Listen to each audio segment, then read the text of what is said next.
Hola, mi nombre es Isabel, profesora de la asignatura Estructura de Computadores, y vamos a ver una lección sobre la introducción al estudio del microcontrolador. Lo que pretendemos con esta lección es justificar por qué es importante su estudio y aclarar conceptos básicos que luego nos permitirán abordar mejor el estudio de un microcontrolador concreto. Los contenidos de esta lección pues son unos preliminares, unas alternativas al uso del microcontrolador, componentes del microcontrolador y una clasificación de los mismos. Comenzamos con los preliminares. Ya hemos visto en lecciones anteriores que un computador, por el hecho de tener el programa almacenado, es capaz de realizar las operaciones de manera automática, que además son máquinas de propósito general, es decir, que permiten, dependiendo del programa que se almacene, pues un gran rango de aplicaciones. También hemos visto que la estructura básica de un computador es un bloque denominado CPU, que es la unidad central de procesamiento, que es la encargada de realizar las operaciones. Después tiene la memoria, que es donde se guardan tanto el programa como los datos. Y luego tiene una serie de dispositivos que sirven para comunicación con el exterior. Entonces eso es lo que se denomina la unidad de entrada-salida. Pues bien, cuando la CPU se integra en un chip, eso es lo que se denomina microprocesador.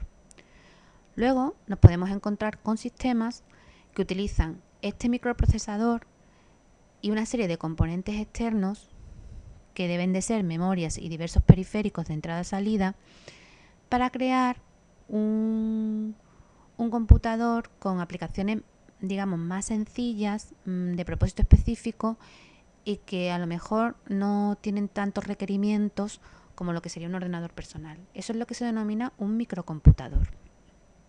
Cuando estos componentes se integran en un chip, cuando se integran los componentes de un microcomputador en un chip, eso es lo que se denomina microcontrolador.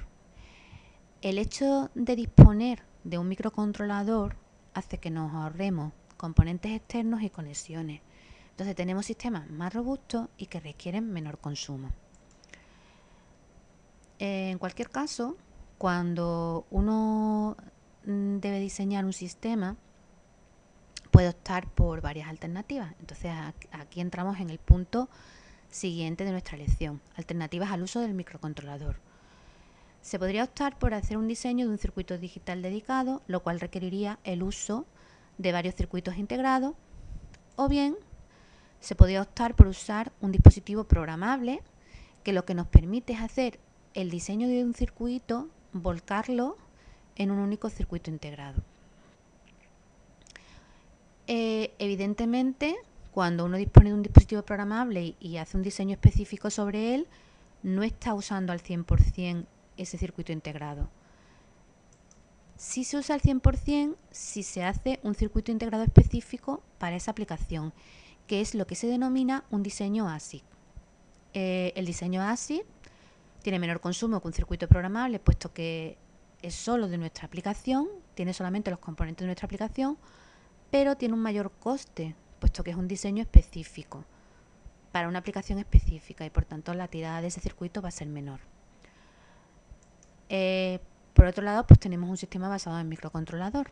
El sistema basado en microcontrolador tiene la ventaja de que es más fácil de usar porque no se nos está pidiendo un diseño de un sistema con componentes eléctricos. Más bien el diseño está basado en software, en el programa que está almacenado en este sistema.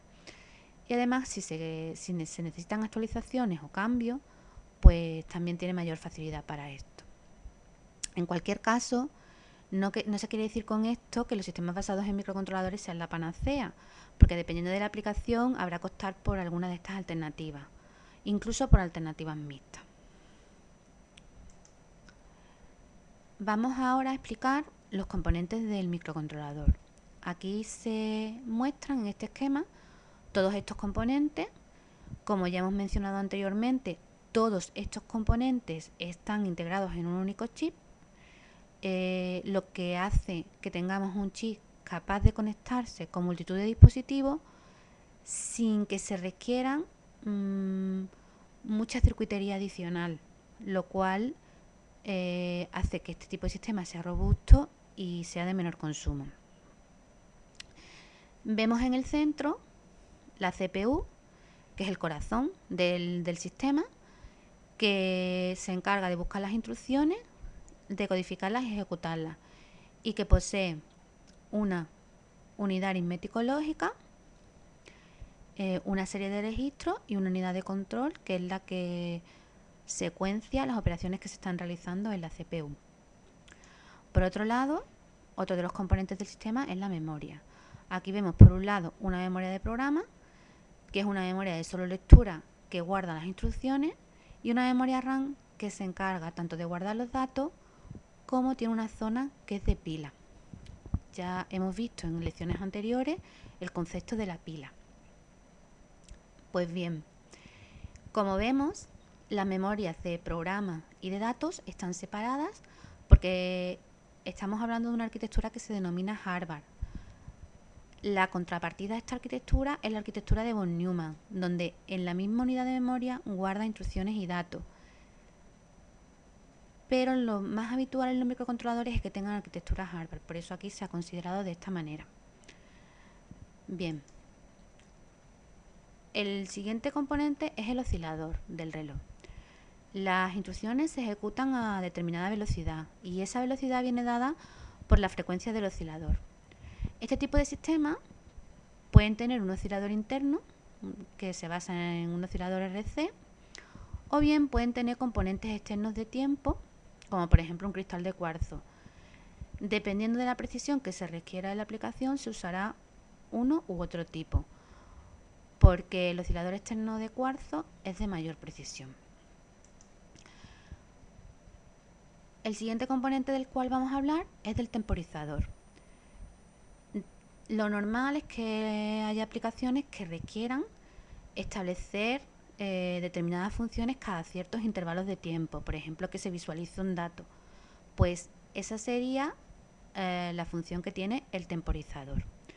También el temporizador puede utilizarse para contar eventos tanto de índole interna como de índole externa. Entonces el temporizador se llama contador.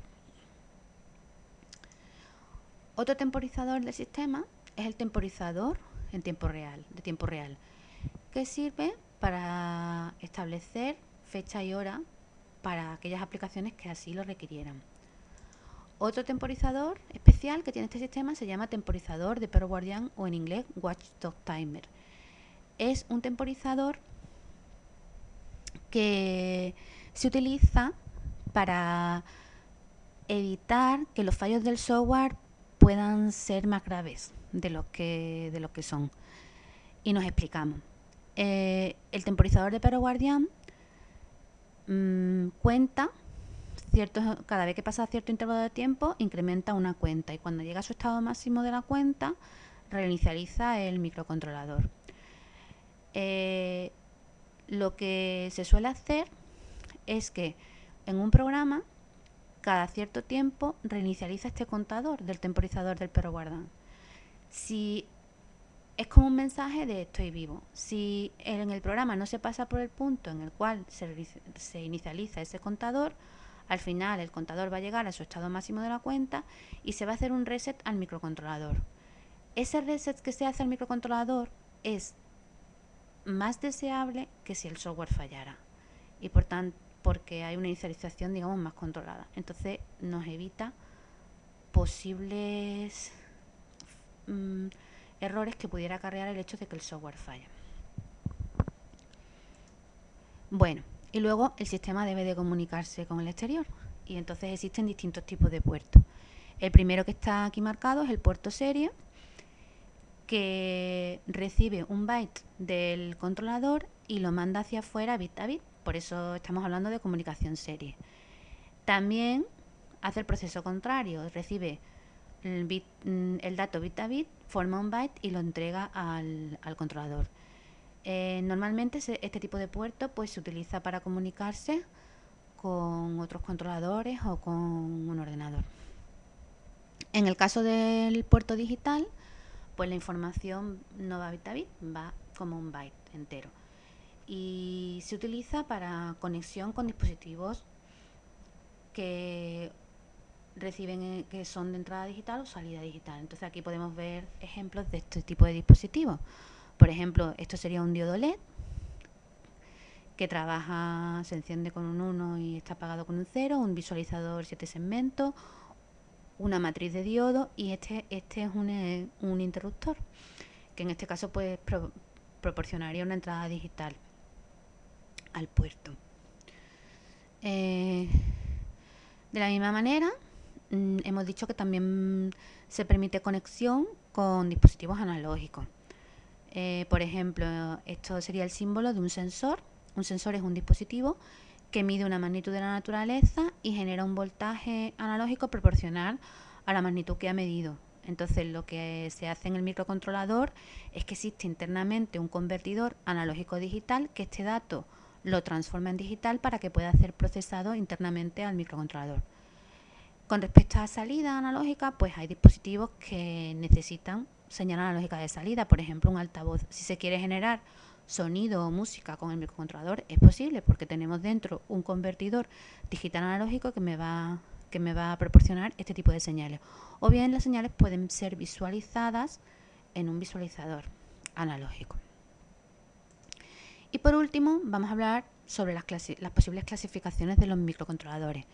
Se pueden clasificar con respecto al número de instrucciones en microcontroladores de número de instrucciones complejo, CISC, reducido, RISC o mínimo, MIX. Con respecto a cómo se almacenan los programas y los datos, ya hemos hablado de una clasificación.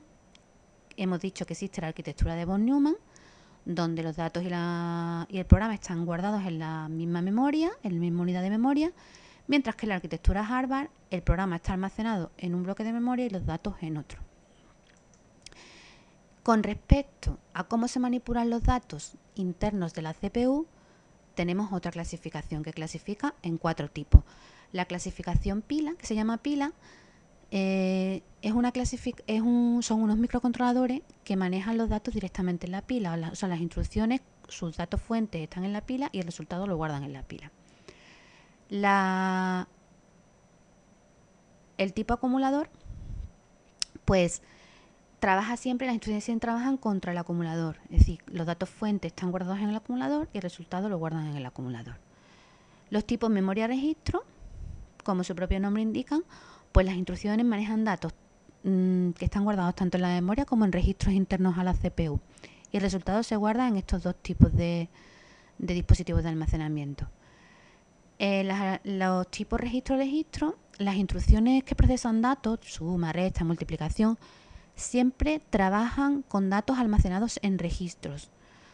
Los accesos a memoria que hacen este tipo de microcontroladores siempre son o bien para traer un dato de la memoria y guardarlo en un registro, que sería una instrucción tipo load, o bien para coger un dato de un registro y guardarlo en la memoria, que sería una instrucción tipo store. Por eso, este tipo de arquitecturas también se denominan load store. Son las arquitecturas más habituales en los microcontroladores modernos porque son más óptimas, porque el hecho de acceder al registro es más rápido que si hay que hacer acceso a otro tipo de dispositivos. Lo que ocurre es que normalmente las arquitecturas tienen un número de registros elevado para limitar el número de accesos a memoria. Bien, y con esto hemos terminado esta lección. Sin indicar que esta es la bibliografía que se ha considerado para elaborar la lección y que nos vemos en la siguiente lección.